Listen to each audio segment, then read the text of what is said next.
can win a Powertel cell phone and 6-month service by watching Fox in the Morning or Dawn at the Downs. All next week from 7 to 9 on Fox 41. There's a feeling out on the Great Divide. Freedom you feel down deep inside. It's the spirit of the Rockies coming through. The Buckhead Mountain Grill's calling you.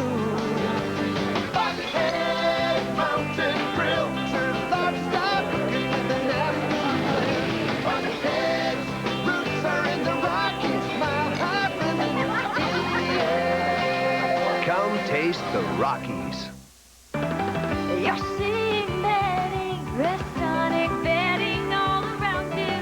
And you're gonna love the betting actions. Take a look. Right now, our betting is priced to move. For as little as $59, choose a Restonic Firm, Extra Firm, or Super Firm mattress. Full-size mattress, $89. Queen or king-size mattress, $99. At Smith's, you're going to like the look. And with Restonic betting, you're going to love the savings. You're gonna like the look of Smith's. Get the look.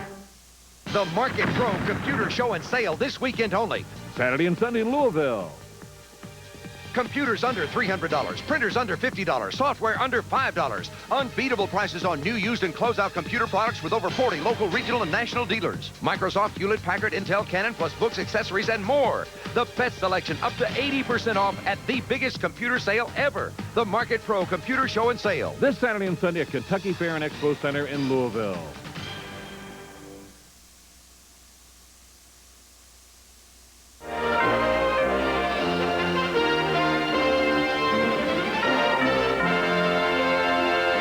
Jefferson County's corrections chief says he wants to send a message with his zero-tolerance policy. Good evening, I'm Don Schroeder. And I'm Loretta Harris. For the second night in a row, Jefferson County Corrections leads Fox News at 10.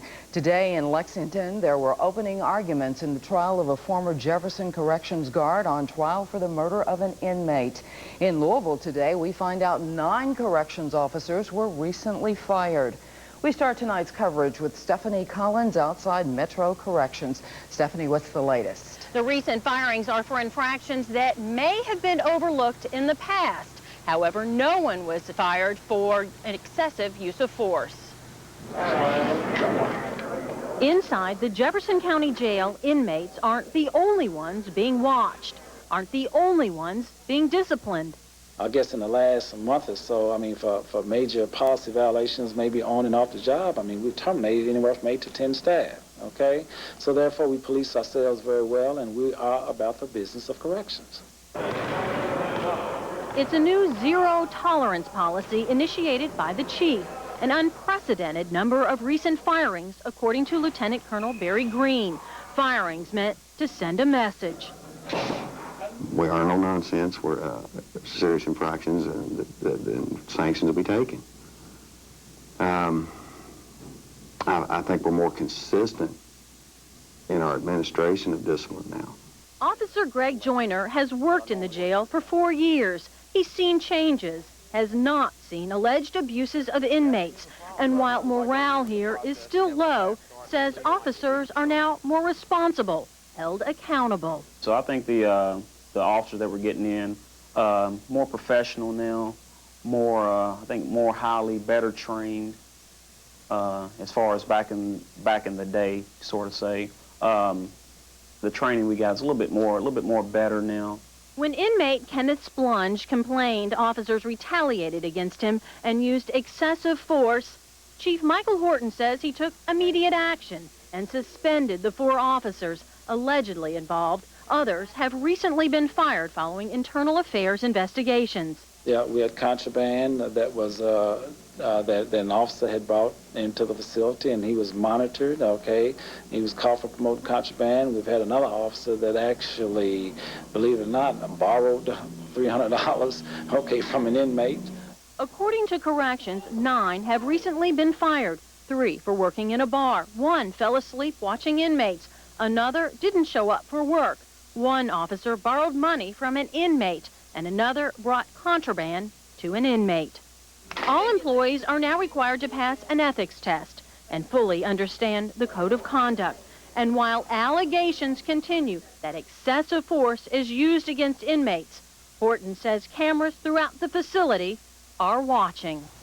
Most of these firings were results of an internal affairs investigation that includes 2 detectives who work inside the jail. They send this information to a command staff who reviews it along with the chief's Blue Ribbon Commission. That includes former inmates and people in the community. And they review all evidence, which can include videotapes taken inside the jail. It's interesting to point out that none of the people who were fired contested their firings. From downtown Louisville, Stephanie Collins, Fox News at 10. It was nearly 3 years ago an inmate of the Jefferson County Jail was killed in a fight with corrections officers. Today in Lexington, a jury was finally seated to determine whether former officer Timothy Barnes is responsible for Adrian Reynolds' death. Dick Kirby has the story. Could this man have hurt Prosecutor anybody? Joe Gutman wanted more African Americans, while defense attorney Bart Adams wanted more men. But the jury finally seated late this afternoon consists of 5 men and 11 women and only 2 blacks. What he's thinking up here, he's mad.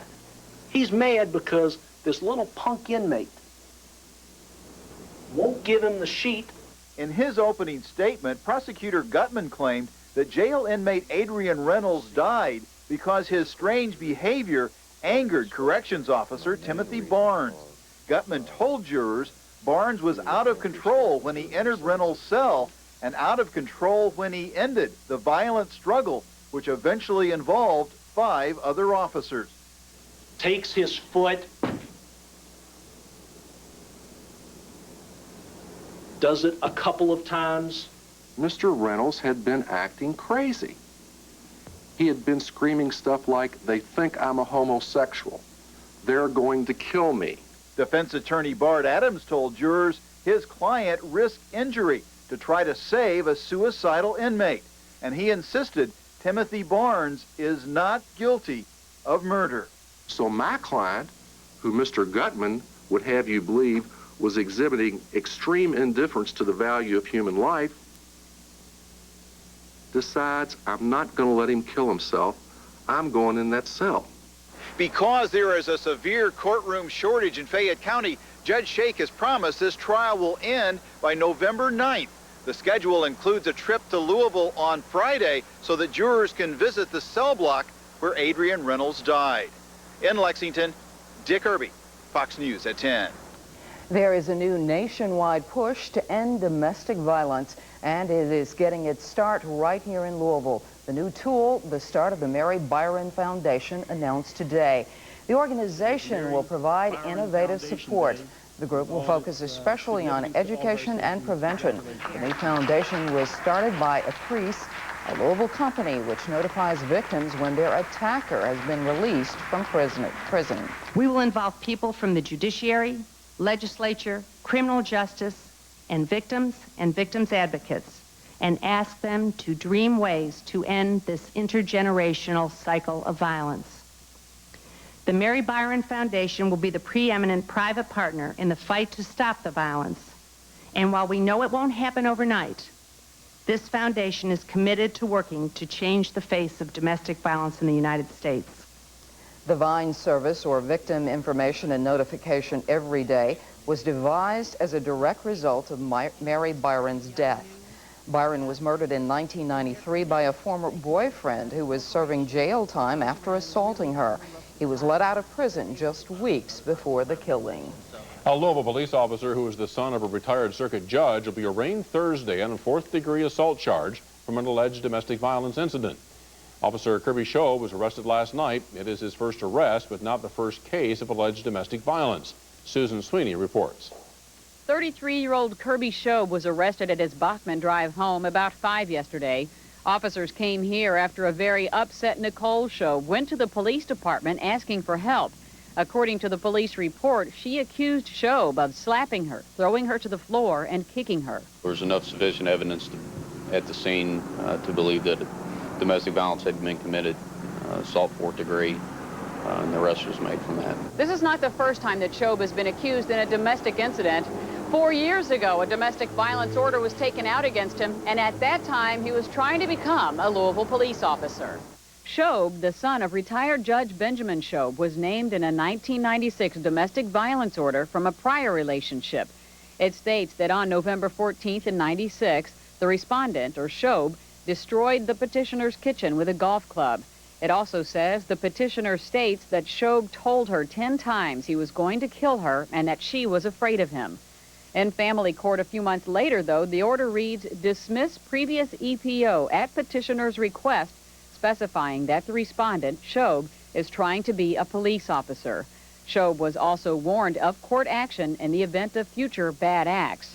Police say both of these reports would definitely turn up in the background check of any applicant. Since there's no arrest, it would not necessarily prevent an applicant from becoming an officer, but it would warrant close scrutiny. We would take a very hard look at anyone who had any kind of contact with law enforcement or the court system. And I can tell you that Colonel Smith would take it very serious and would look at it, investigate it fully before considering employment for someone like that. Shob was hired 3 years ago when Doug Hamilton was police chief. Shively police say this wasn't their first run to Shob's home. No charges have been filed before, but in January, Kirby Shob was the one filing the domestic violence order, saying he wants the violence against him to stop. 3 weeks later, in family court again, Shob retracted the allegations and had that order dismissed. Shob was released from jail this morning. He'll be arraigned on Thursday. Susan Sweeney, Fox News at 10.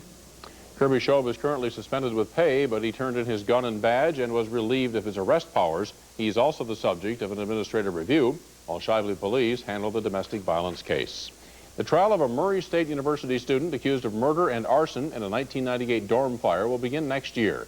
Jerry Wayne Walker's trial will begin March 19th.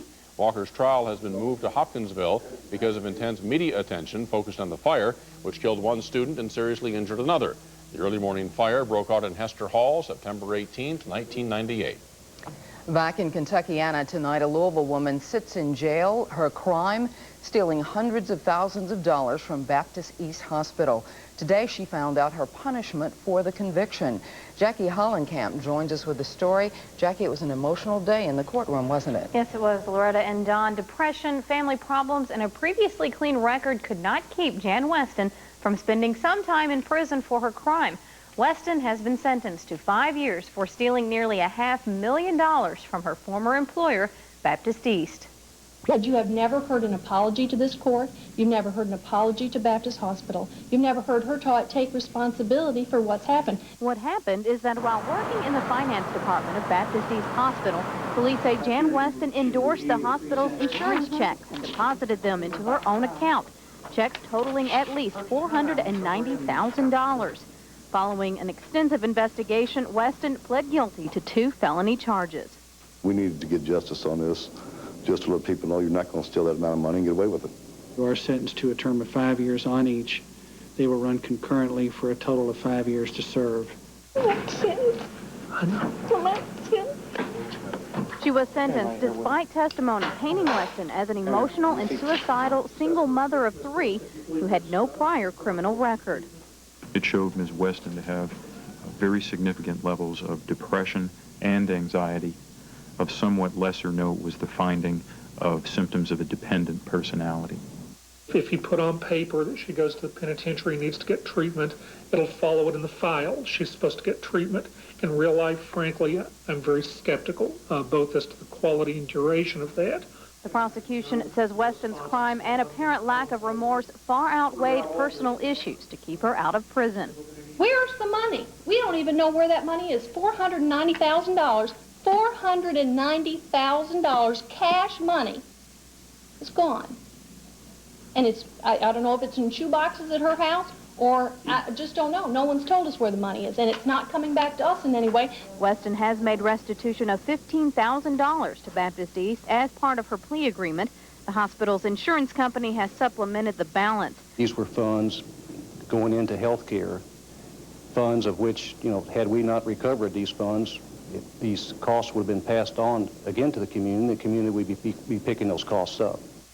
Now, Weston could be up for shock probation in about 30 days, but her troubles may not be over there. The hospital's insurance company is expected to file a civil lawsuit against Weston to reclaim the missing $475,000. Jackie, thank you. There is more ahead on Fox News at 10. A new terrorist threat has U.S. forces on alert. Uncertainty over wet drive votes in the November election.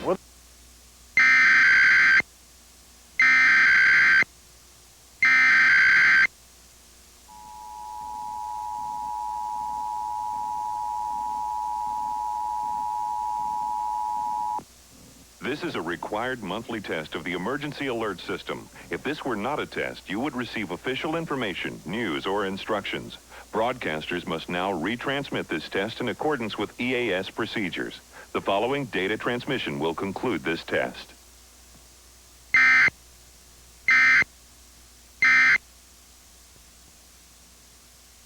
What do you do with your golf cart? You can use them for cargo security, first aid and emergency, farm and factories, going here and there. Recreation, fun time, all around the lot. These are golf cars, Cunningham golf cars. They're not just for golfing anymore.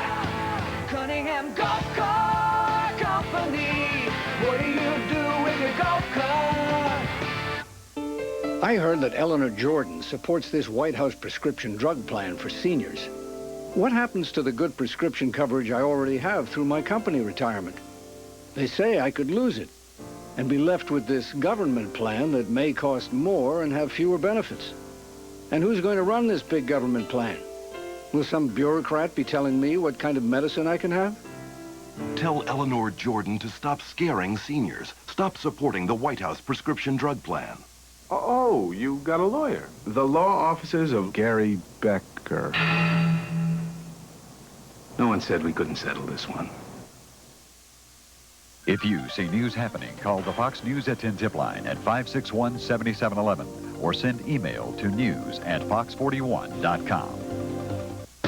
Hit the road this fall with the best finance rate of the year on select 2000 Chevy Trucks during Truck Month.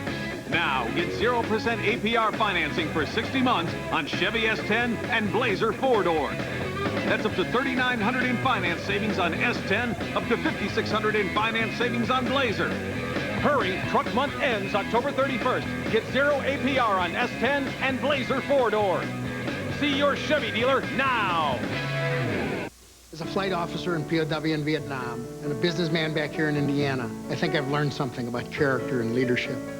For the past 4 years, it's been my privilege to work with Frank O'Bannon as your Lieutenant Governor. And I've had the opportunity to see up close what kind of leader he is. He's always in there fighting for Hoosier families, whether it's jobs or improving education or being the first governor in America to take action and suspend the gas tax. I know Frank O'Bannon is the kind of leader we can trust with our future. This decision may ultimately decide whether the wet-dry referendums of voters in Radcliffe, Kentucky, and Shelby County and 9 other localities count. For now, a judge is to decide whether the new state law allows one of those elections. Today, a group of opponents argued their case in court. Chris Turner reports. Business is booming at Claudia Sanders' Dinner House in Shelby County. But owner Tommy Settle would like to serve liquor by the drink there as well. And he led the drive to get the issue on the ballot for November 7th. Everybody's telling me they can't wait till we get liquor at the restaurant. It's really needed for company functions, wedding reception, parties. We really need it. The area of Shelby County outside Shelbyville joins Radcliffe and 9 other communities with liquor by the drink votes in 2 weeks. If voters say yes, new Kentucky law allows restaurants seating 100 or more customers and with 70% more revenue from food to serve beer, wine, and cocktails. The law does not allow bars and liquor stores to open. But some opponents to liquor by the drink in Georgetown, Kentucky, think the law is unconstitutional. They're challenging it in court in Frankfort. The opponents see their suit as a way of keeping booze out of their town, maybe a way to stop the election. I personally believe there's special rights. Certain restaurants were selected by size and volume of sales, number of seats they can have. They were selected to be the ones and the only ones that could sell alcohol at this time. On its face, it applies generally to all dry cities and counties, and no court has ever struck down one of these statutes for any reason other than that it applies to different classes of cities. It's both a legal and political issue. Supporters say voters should decide if the liquor by the drink law is appropriate. Opponents think a judge should throw out the law as soon as possible. Judge Roger Crittenden promised a ruling on the issue before the election. However, what's not clear is just what would happen should he decide the new state law is unconstitutional. County clerks say the elections would go on as usual, but they're not sure then just how the votes would count. From Frankfort, Kentucky, Chris Turner, Fox News at 10. Thanks, Chris. Now, if the judge rules the law unconstitutional, the decision would apply only to Georgetown, Kentucky, but likely appeals could also set precedents for the rest of the state. Interstate 65 southbound in Spaghetti Junction is open tonight. The lanes were closed after a semi-tractor trailer overturned, dumping produce onto the interstate. Local police believe speed may have played a factor in the accident. The truck turned over where Interstate 64 and 71 merge with southbound 65. The lanes were reopened around 7 tonight. No one was injured. No charges have been filed. There is more Campaign 2000 news tonight. If polling today of the presidential elections holds, the nation may be up late 2 weeks from tonight counting votes. ABC News and CNN USA Today polling show the race between Al Gore and George W. Bush a statistical dead heat. In town tonight, Robert F. Kennedy Jr. here for a Democratic fundraiser. An environmental activist, Kennedy says the 3rd District congressional race is of national importance. He says incumbent Ann Northup has one of the worst environmental records in Congress. She led the efforts on Capitol Hill over the last 6 years to dismantle, to eviscerate 30 years of environmental law, to get rid of our Clean Water Act, the Clean Air Act, the Endangered Species Act, and the laws that really give the communities in this country power to stand up to industry and say, we're not going to... Kennedy says he enjoys coming to Louisville, saying Kentucky has always been friendly to his family.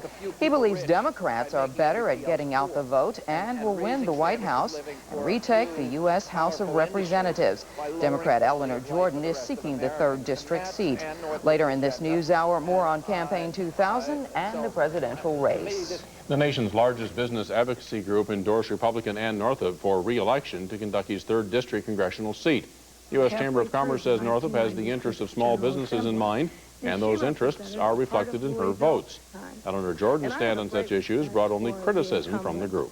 And I think it also indicates either a lack of understanding of the issues of importance, particularly to the small businesses here in Kentucky's 3rd District, or just a total lack of interest in their issues. The U.S. Chamber represents more than 3 million businesses and organizations, 96% of which are small business owners. And now to the city-county merger issue. Tonight, a new forum sponsored by County Commissioner Russ Maple, held in St. Matthews, where a handful of residents heard the pros and cons of merging city and county governments. The proposal on the ballot really does 2 things. One, it merges the 2 governments, but does not merge services. And by merging the 2 governments, it creates the framework for government going forward. For a metropolitan area, we have about the average number of governments for a metropolitan area, and many of our governments, so-called fragmentation, are 5th and 6th class cities. So we need to keep that in mind, and to equate a single government with a more efficient government, I think is somewhat erroneous. And again, this reminder, you have less than 2 weeks to make up your mind about the issue of merger. Coming up in business, a classically trained pastry chef uses all natural ingredients, but for a different product than you might think. And after business in Arizona, a hostage standoff at an elementary school. Times one vote comes along that tells you a lot about a person. When Congress took up a bill to give patients more rights and doctors more control, Republican Congresswoman Ann Northup had to make a choice. America's doctors and nurses supported the bill. The HMOs and the insurance industry opposed it. So which side did Ann Northup choose? The side that's given her over $150,000, the insurance industry. Ask Ann Northup, aren't our health care concerns worth more? Youth certainly has its advantages, Dinner time! but not in the appliance business. Trust the pros at H.H. Gregg. Mandatory training, weekly product instruction, smart cookies, low price plus knowledgeable people. H.H. Gregg, welcome to the revolution. And during H.H. Gregg's Home Appliance Spectacular, get 10% off all appliances, including this GE electric range with standard clean. Through Thursday, only $224.10. H.H. Gregg, welcome to the savings revolution. What's the secret of our success? Custom designed heating and cooling. If you can think it, we can do it. Think Hettinger and Shuck, a trained comfort specialist.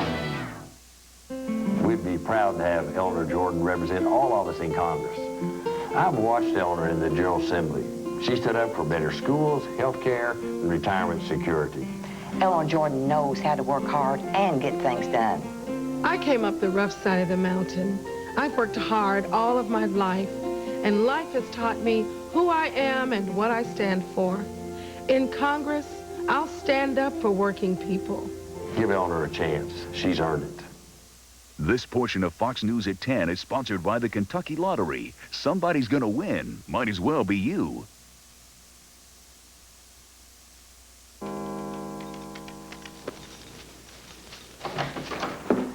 Hi, honey. You want a treat? Good boy. Hey. Hi, honey. You want a treat? Good boy.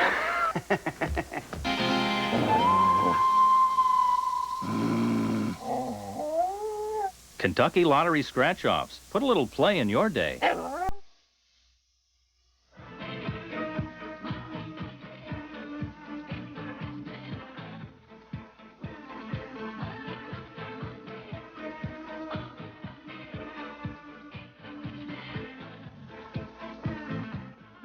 Motorists in Indiana could pay a nickel a gallon more at the pump starting on Thursday. Indiana is lifting its suspension of the state sales tax on gasoline. Governor Frank O'Bannon suspended the tax in July because of shortages of crude oil and skyrocketing prices at the pump. A 1981 law allows a temporary suspension of transportation regulations in energy emergencies. Republicans have accused O'Bannon of suspending the tax for political gains, but he denies that. According to AAA, the average price for regular unleaded gasoline in the Hoosier State is $1.51 a gallon. That's a nickel lower than the national average. A St. Matthew's retail store that caters to man's best friend is opening a second store. Three Dog Bakery now has a new location at the Oxmoor Center just in time for the busiest shopping season of the year. It is here where dog is king. Three Dog Bakery owner Steve Wilson hopes to take advantage of the big crowds of holiday shoppers at Oxmoor this season. He wants to make people more aware of what Three Dog Bakery does, so he's opened this second store just inside Oxmoor's main entrance. During November and December, the literally hundreds of thousands of holiday shoppers that will be coming through Oxmoor Center. It's a great advertisement for us. Wilson says he hasn't decided yet whether to make the second store a permanent one. It was about a year ago that he opened the original Louisville location at Chenoweth Square in St. Matthews. He has a classically trained pastry chef on staff who bakes the treats and the food. A big part of what we do is try to educate the public about the difference between our product being an all-natural product and one that they might buy off the grocery store shelf. We only use natural ingredients. We don't add any sugar, so everything is low-fat and low-calorie. No salt is added. No chemicals or artificial preservatives of any kind. It's just great, healthy, wholesome stuff. Wilson, a dog owner and animal lover, used to be in the corporate world, but got the idea to open his first Louisville store after a trip south. Well, Three Dog Bakery was founded about 11 years ago in Kansas City, Missouri. That's why we call ourselves the original bakery for dogs. And I first discovered Three Dog Bakery in New Orleans when I visited 3 or 4 years ago and fell in love with the concept, and I wanted to bring it here to Louisville. And like I said, fortunately, Louisville has embraced us. And if you're a cat or horse owner, you won't be completely left out. There are a couple of treats for you here, too. Flush with tax revenues from a booming U.S. economy, the federal government has posted a record $237 billion budget surplus. It's the third straight year of surpluses, something that hasn't happened since the late 1940s. The two major presidential candidates differ on what to do with that huge surplus.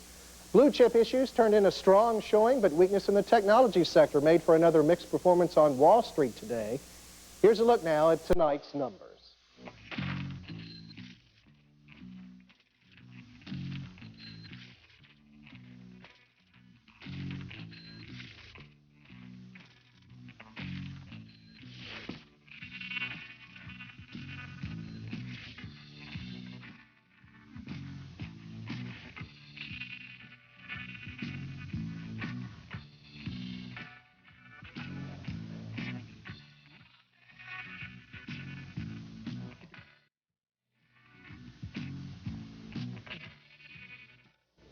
When Fox News at 10 continues, a custody decision involving a 3-year-old girl who weighs in at 120 pounds. Hi, everybody. This is Gary Montgomery with tonight's World Series Sports Trivia. What former pitcher is the strikeout leader in World Series play? Hey, folks, it's another Yankee. We'll have the answer coming up in sports. Does Al Gore say one thing when the truth is another? His attacks on George Bush's Social Security plan? Exaggerations. The truth? Nonpartisan analysis confirms George Bush's plan sets aside $2.4 trillion to strengthen Social Security. Newspapers say Gore has a problem telling the truth. Now Gore promises smaller government, but Gore is actually proposing 3 times the new spending President Clinton proposed. Why does Al Gore say one thing when the truth is another? Jewish Hospital, one of the nation's top 10 cardiac centers.